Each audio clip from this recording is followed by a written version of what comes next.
بەشێکی گرنگن لە ناسنامەی سەڵی و سەرکەشی و نەبەزینی ئەم دەڤەرە. بۆیە پێمان وایە ئەو یادەی ئێمە لەگەڵ سەرجەم یادە نیشتیمانی و نەتەوەییەکان پێویستە لە سیاقی خۆیاندا وەک خۆیان یاد بکرێنەوە، ئیتر کۆتایی بهێنرێ بەو شێوازە تەقلیدی کە ساڵانە لە دوای ڕاپەڕینەوە یادی ئەم بۆنە نیشتیمانی و نەتەوەیانەی پێدەکرێتەوە، ئەویش بەوەی کە زیاتر مۆرکێکی حیزبی و ناوچەگەری پێوە دیارێ و ساڵانە چەندین بەڵێنی بێکرداریان تێدا دووبارە دەکرێتەوە. ئێمە پێمان وایە کاتێەوە هاتووە کە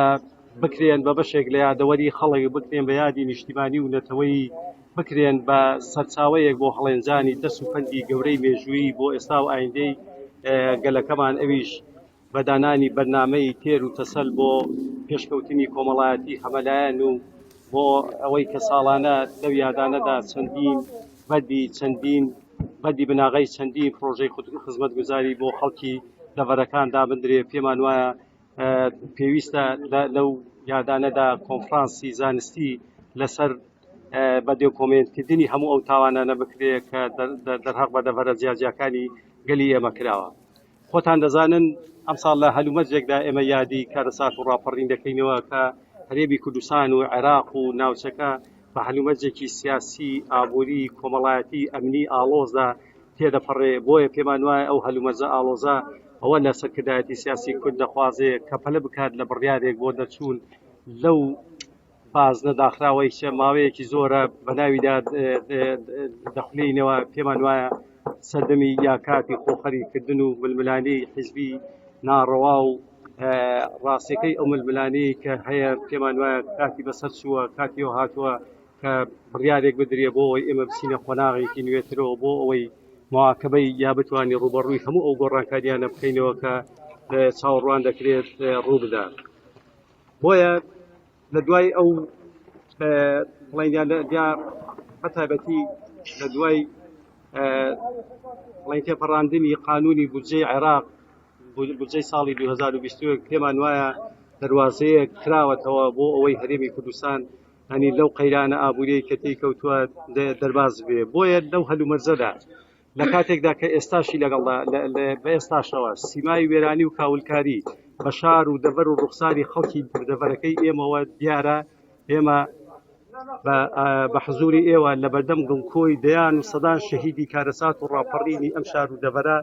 لەگەڵ بەڕێوەبەرایەتی شەهیدان کۆمەڵێک داواکاری خۆمان دووبارە دەکەینەوە. ئاڕاستی حکوومەتی هەرێمی کوردستان دەکەی کە بوون بە مەطلەبی شعبی و داواکاری خەڵک لەو سنوورە ئەوانیش بریتین. یەکەمیان بریتە لە هەوڵدانی جدی بۆ بەنێو دەوڵەتیکردنی مەرجی کێلێ، لەبەرەوەی پێمان وایە بە فەرمیناساندنی مەرجی کێلێ زۆرترین فرسەتی کارکردن بۆ خەڵکی ناوچەکە دەڕەخسێنێ بە پشدەر و تەنانەت بە هەموو ئیدارەی ڕاپەڕین بە سنووری ئیدارەی ڕاپەڕینیشەوە. پێشمان وایە کاتیەوە هاتووە ئیتر واز بهێندرێت لە ململانی حیزبی ناڕەوا و ناوچەگەرێتی بۆ دژایەتیکردنی مەرجی کێلێ. دووەمیان هەوڵدانی جدی حکوومەتی هەرێمی کوردستان لە ڕێگای سەرجەم لیۆنەرەکانی خەڵکی کوردستان لە بەغدا بۆ دروستکردنی بەنداوی دەڵگا کە پێمان وایە ئەمنی ئاوی زەی بچووک مسۆگەر دەکات. لەبەرەوەی ئێستا مەترسیەکان ئەوەندە جددین و ئەوەندە نزیکن، پێمان وایە لەم ساڵ بەدواوە شتێک نامێنی بە ناوی ئاوی زەی بچووکەوە خەتەر لەسەر ئەمنی ئاوی خواردنەوە و کشت و کاڵ و تەنانەت ژینگە ئاویەکەی ناو زەی بچووکیش دروست بووە. بەڵام پێمان وایە ئەگەر کار بکرێت لەسەر دروستکردنی ئەو سەددا ئەمنی ئاوی تەنانەت دەریاچەی دوکان و بەشێک لە عێراقیشی تێدا مسۆگەر دەکرێت. یەکێکی کار لە داواکاریەکان تەواوکردنی ئەو جادەی دووسایدی دەربەند ژاراوەیە کە هەرچەندە کارکردن تێدا ئێستا وەستاوە. پێمان وایە کاتی ئەوە هاتووە کە حکوومەتی هەرێمی کوردستان ئاوڕێکی جددی لێ بداتەوە بۆی چیتر خەڵک لەو مسافە بچووکەدا لەو ڕێگا تەسک و ناخۆشەدا زیاتر خەڵک نەبێتە قوربانی. داواکاریەکی کەمان لە حکوومەتی هەرێمی کوردستان بریتیە لە تەواوکردنی جادەی شەستی و ئەو پردەی دەواازەی قەڵازەی کە خۆتان دەزانن پردێکە بێقۆڵە لە هەردوو لاوە هەڵواسراوە. پێمان وایە بووە بە لەکەیەک تا ئێستا کە خەڵک بە گاڵتەجاریەوە سەیری دەکات و تەماشا دەکرێت. حاڵێکی کەمان کە یا بڵین داواکاریەکی کەمان کە پەیوەندە بە کەسوکاری شەهیدانەوە، ئێمە لەگەڵ ئەوەیدا کە مەملەکەتی شەهیدانی بەڵام تا ئێستا مۆنۆمنتێکمان نییە بۆی بیکەین بە معلەمێکی حەزاری کە میوانێک یا کەسێکی ئەجنەبی هات بیبینە ئەو مۆنۆمنتە بۆ ئەوی لەوێ تەفاسیلی مێژووی ئەو شارات پیشان بدرێت هەروەها هەوڵدان بۆ ڕێگای نوێنەرەکانمانەوە بۆ بە جینۆساید ناساندنی تەفحیلی سەرتاپای ئەو حەوزی پژەرە لە ساڵی 1970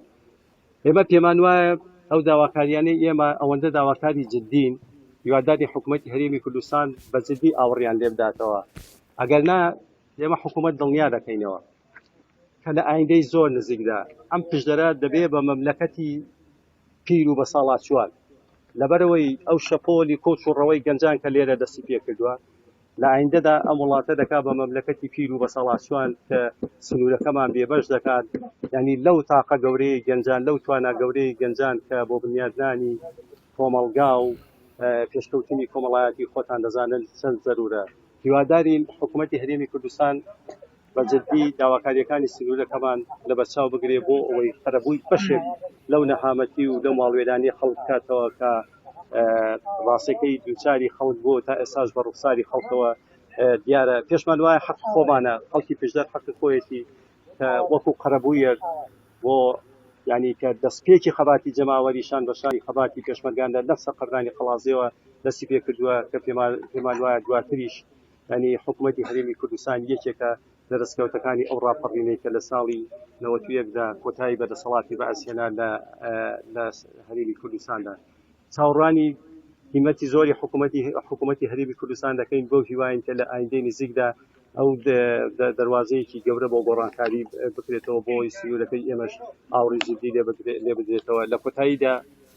دوجار ئارامی بۆ گیانی پاکی شەهیدان سەربەرزی بۆ کەس و کاریان ئاوەدانی و سەلامەتیش بۆ قەڵازێ و دەڤەری پژدەر و زۆر سوپاس ئێمە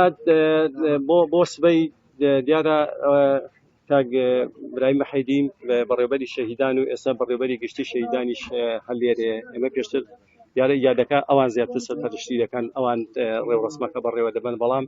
هیچ جۆرە ڕێوڕسمێک یا بڵێن ڕێوڕسمێکی فەرمی نییە تەنها ئیدارەی ڕاپەڕین و قایمقامەت و بەڕێوەبەراتی شەهیدان لێرە لە خزمەتی هەر کەس و لایەنێکدا دەبن کە دێت تا جێگۆڵینە دادنێ لە سەعاتە بەدوا ئێمە لە خزمەتیاندا دەبین بەڵام هیچ ڕێوڕسمێکی فەرمی بەڕێوە ناچێت